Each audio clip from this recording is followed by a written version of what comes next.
दोस्तों स्वागत है आपका मेरे YouTube चैनल इंग्लिश बाबू पर। और आज मैं फिर हाजिर हूँ आपके साथ एक नई स्टोरी लेकर। और दोस्तों आज जो स्टोरी मैं आपके लिए लेकर आया हूँ ये एक बहुत ही प्यारी और रोचक मनोरंजन से भरपूर कहानी है। कहानी सुनने में आपको बहुत मज़ा आएगा। उसके अलावा दोस्तों आज की इस स्टोरी में आपको कुछ नए इंग्लिश के वर्ड मीनिंग सीखने को मिलेंगे, उनकी करेक्ट प्रोनाउंसिएशन के बारे में पता चलेगा और हमेशा की तरह जो इसका ग्रामर का पार्ट है उसे बिल्कुल डिटेल में कवर करेंगे, तो एक एक स्ट्रक्चर को आप बड़ी आसानी से सीख पाएंगे। तो चलिए दोस्तों आज की इस कहानी को हम शुरू करते हैं और सबसे पहले कहानी का टाइटल देखते हैं। कहानी का टाइटल है what is in the mind. क्या मतलब हुआ दोस्तों? ये जो वाक्य है ये एक सिंपल प्रेजेंट का वाक्य है। सिंपल प्रेजेंट का मतलब होता है जब हम वर्तमान में कोई ऐसा वाक्य बनाते हैं जहाँ पर इज एम आर का यूज़ हेल्पिंग वर्ब के रूप में किया जाता है, साथ में नाउन या फिर एडजेक्टिव को लेकर वाक्य बनाया जाता है बिना किसी वर्ब का इस्तेमाल किए।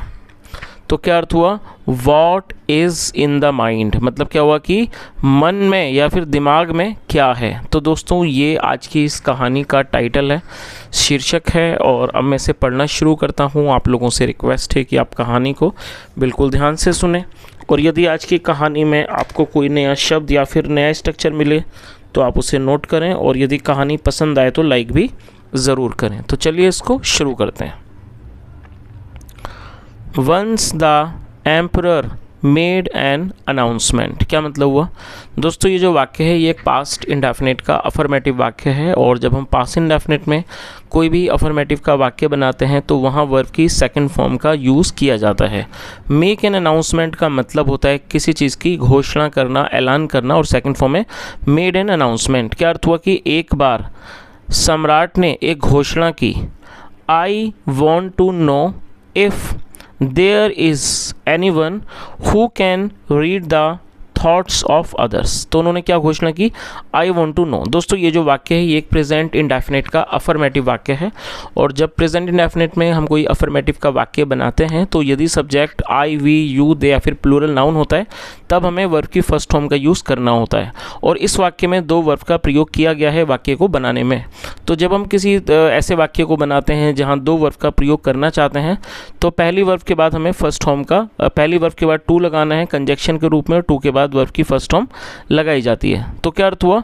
आई वॉन्ट टू नो मैं जानना चाहता हूँ, इफ़ देयर इज़ एनीवन कि क्या कोई है, who can read the thoughts of others. दोस्तों यहाँ पे हु एक रिलेटिव नाउन के तौर पर प्रयोग किया गया। जब हम किसी का रेफरेंस देते हैं तो हु का यूज़ किया जाता है। तो क्या अर्थ हुआ?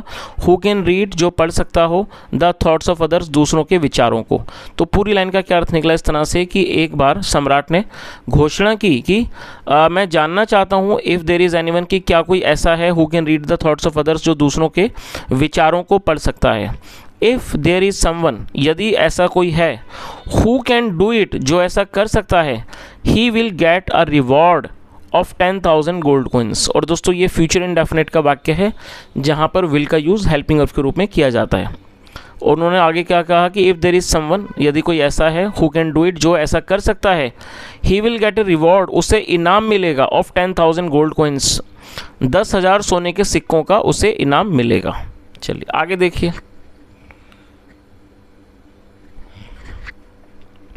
Immediately well-known astrologers and fortune tellers from all over the country started heading towards the court of Akbar to get the reward। क्या मतलब हुआ?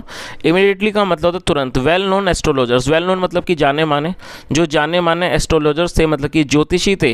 And fortune tellers, fortune tellers का मतलब होता है भविष्य बताने वाले।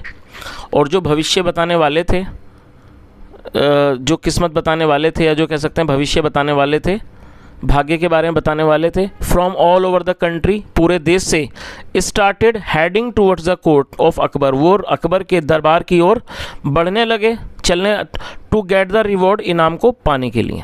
चलिए आगे देखिए। But the courtiers would not allow them to win it. क्या अर्थ हुआ, but the courtiers would not allow them to win it. दोस्तों यहाँ पर वुड का यूज़ किया गया है, और वुड का यूज़ आप समझ लें कि जब हम कोई पास्ट में कोई वाक्य बनाते हैं जहाँ पर पास्ट की कोई एक्टिविटी को दर्शाते हैं, तो ऐसे वाक्यों में वुड का इस्तेमाल किया जाता है, साथ में वर्ब की फर्स्ट फॉर्म लगाई जाती है। लेकिन जो कोर्टियर से मतलब जो दरबारी थे, वुड नॉट अलाउ देम, वो उनको अनुमति नहीं देते टू विन इट, इसको जीतने की। Whenever a contestant would tell exactly what the other person was thinking about, the person concerned would deny, saying that he was thinking of something else। दोस्तों इसको आप इस लाइन को बड़े ध्यान से सुने तभी आपको कहानी समझ में आएगी। जैसा आपने यहाँ पर कहानी में शुरू में देखा, शुरू में सुना कि जो अकबर थे उन्होंने घोषणा की, कोई भी ऐसा व्यक्ति जो मन के विचारों को पढ़ सके, बता सके, उसे वो इनाम देंगे 10,000 सोने के सिक्कों का।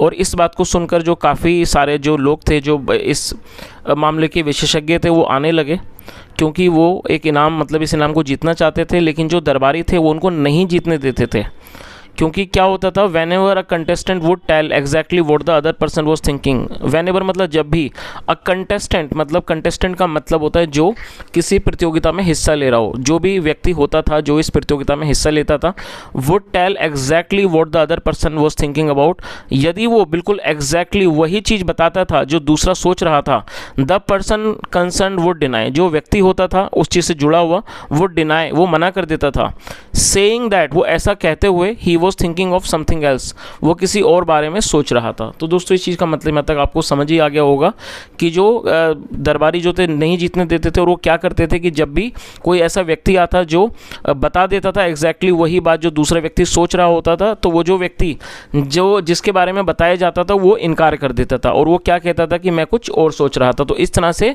वो किसी को भी नहीं जीतने देते थे। चलिए आगे देखिए। फाइनली अ पुअर ब्राह्मण reach Delhi from a far of part of the country. और दोस्तों ये भी पास्ट इंडेफिनिट का वाक्य है जहाँ सेकंड फॉर्म लगाई जाती है। रीच मतलब पहुँचना, सेकंड फॉर्म रीच्ड। फाइनली मतलब कि अंत में, आखिरकार, अंततः एक जो गरीब ब्राह्मण थे, रीच दिल्ली, वो दिल्ली पहुँचे, from A far of part of the country मतलब दूर दराज, देश के दूर दराज एक इलाके से, हिस्से से एक जो ब्राह्मण थे वो दरबार पहुँचे, दिल्ली पहुँचे। He was an expert in reading other people's mind. और वो क्या थे, वो एक्सपर्ट थे। एक्सपर्ट का मतलब होता है किसी चीज़ में निपुण होना, और वो निपुण थे किस चीज़ में, इन reading the others people's mind मतलब लोगों के मन को पढ़ने में वो बिल्कुल निपुण थे। But when he arrived in Delhi, और दोस्तों ये पास्ट का ही वाक्य है जहाँ पे सेकंड फॉर्म लगाई गई है, but when he arrived in Delhi, लेकिन जब वो दिल्ली आए, ही लर्नड, उन्हें पता चला, लर्न का मतलब दोस्तों सीखना होता है, उसके अलावा पता चलना। लेकिन जब वो दिल्ली आए उनको पता चला that the courtiers were cunningly denying, जो दरबारी थे वो चतुराई से, डिनाइंग मना कर रहे थे, द ट्रुथ मतलब वो चतुराई से झूठ मतलब सच को झुटला रहे थे। He decided to take Birbal's help in the matter.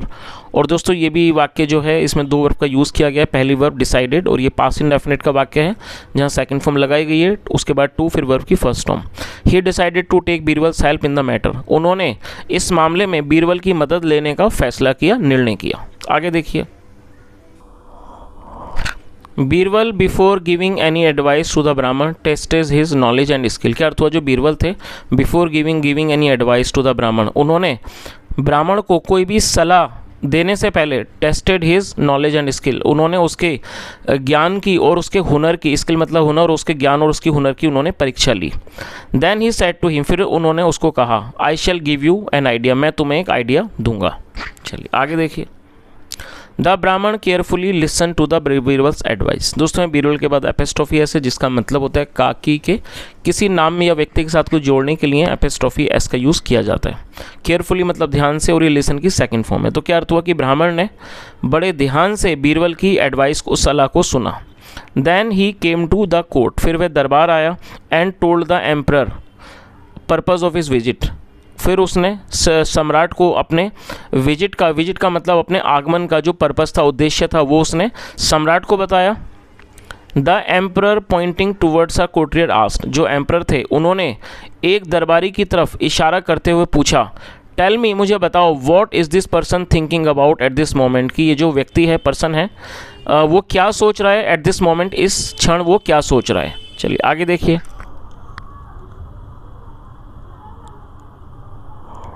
तो दोस्तों यहाँ तक भी कहानी आपको समझ आएगी होगी। अब ये जो ब्राह्मण थे, जब उन्हें पता लगा कि जो दरबारी हैं वो बड़ी चतुराई से मतलब कि जीतने नहीं दे रहे हैं, तो उन्होंने फैसला किया बीरबल की मदद लेने का। वो बीरबल के पास गए और जो बीरबल थे उन्होंने ब्राह्मण को सलाह देने से पहले उनकी परीक्षा ली, उनके ज्ञान की, उनके हुनर की, और उसके बाद उन्होंने कहा कि मैं तुम्हें एक आइडिया देता हूँ।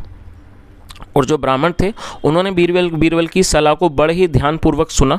उसके बाद वो सम्राट के दरबार आए और उन्होंने अपने दरबार में आने का जो उनका उद्देश्य था, उनके आगमन का, वो उन्होंने बताया। फिर जो सम्राट थे उन्होंने एक व्यक्ति की तरफ इशारा करते हुए कहा कि मुझे बताओ इस समय ये व्यक्ति क्या सोच रहा है। चलिए आगे देखिए, पता चलेगा आगे क्या होता है। द ब्राह्मण स्माइल्ड एंड सेड, जो ब्राह्मण थे वो मुस्कुराए और कहा, वाई ओनली दिस पर्सन, सिर्फ ये व्यक्ति को, शुड आई टेल यू, क्या मैं तुम्हें बताऊं, क्या मतलब क्या मुझे बताना चाहिए। Every individual in this court is thinking about, मतलब क्या मैं आपको बताऊं कि हर व्यक्ति इस दरबार में क्या सोच रहा है। And there is one single answer, और इसका सिर्फ एक ही सिंगल जवाब है। चलिए आगे देखिए। The emperor thought that the Brahmin was trying to be very smart. दोस्तों ये पास्ट इंडेफिनिट का ही वाक्य है जहाँ सेकंड फॉर्म लगाई गई है। थिंक मतलब सोचना, सेकंड थॉट। जो सम्राट थे उन्हें लगा कि जो ब्राह्मण है was trying to be very smart, वो ज़्यादा चालाक बनने की कोशिश कर रहा है। He decided to teach him a lesson, उन्होंने उसे एक सबक सिखाने का फैसला लिया।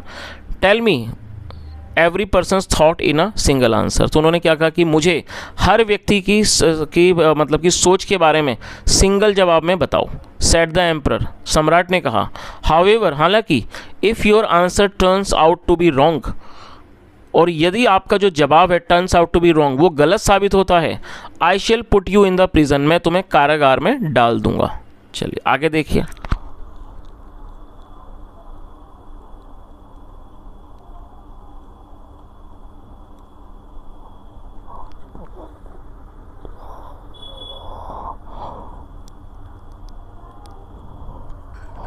द ब्राह्मण स्माइल्ड एंड रिप्लाइड, जो ब्राह्मण थे वो मुस्कुराए और उन्होंने जवाब दिया। अग्रीड, मतलब कि ठीक है। Your majesty Maharaj, in this court, इस दरबार में, every courtier has just one thought in his mind, मतलब इस दरबार में हर दरबारी के मन में सिर्फ एक ही विचार है। एंड दैट इज़, और वो है, लॉन्ग लिव द एम्परर, की सम्राट की जय हो, मतलब सम्राट अमर रहें। And let his kingdom go on prospering forever, और जो उनकी किंगडम है, जो राज्य है, वो हमेशा फलता फूलता रहे।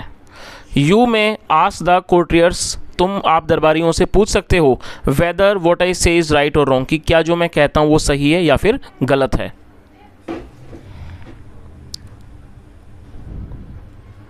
Now which courtier had the courage to say that what the Brahman was said was not true? क्या अर्थ हुआ कि now which courtier had the courage? courage का मतलब होता है साहस। अब किस दरबारी में साहस था, हिम्मत थी, टू से ये कहने की दैट वॉज द ब्राह्मण सैड वॉज नॉट ट्रू, कि जो ब्राह्मण ने कहा है वो सच नहीं है।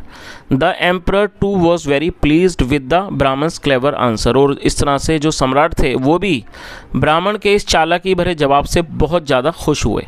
ही put another question to the Brahmin, उन्होंने ब्राह्मण से एक और सवाल पूछा।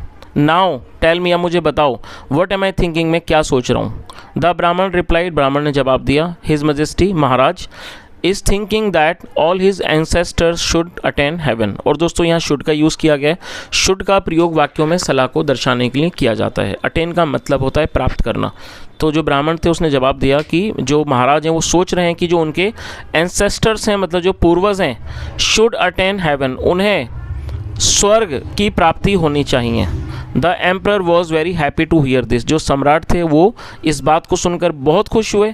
ही गेव द ब्राह्मण आ रिवॉर्ड ऑफ 10,000 गोल्ड कोइंस, और उन्होंने ब्राह्मण को 10,000 सोने के सिक्के का इनाम दिया।